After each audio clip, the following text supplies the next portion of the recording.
ভারতের সেনা স্থাপনায় হামলা অস্বীকার পাকিস্তানের।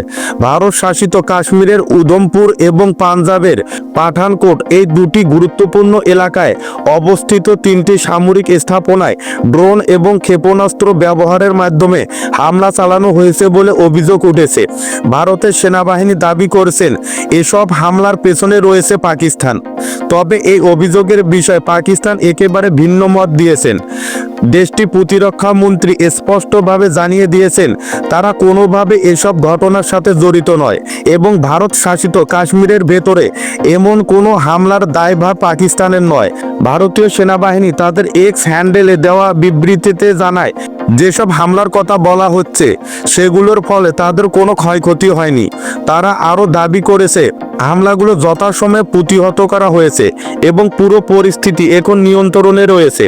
ভারতের প্রতিরক্ষা মন্ত্রণালয় জানায় জম্মু, পাঠান এবং উধমপুরে যেসব সামরিক স্থাপনাকে লক্ষ্য করে হামলার চেষ্টা হয়েছিল তা পাকিস্তানের দিক থেকে চালানো হয়েছে বলে তাদের ধারণা। তবে এসব আক্রমণের বিরুদ্ধে তারা সক্রিয় প্রতিরোধ গড়ে তুলতে সক্ষম হয়েছে।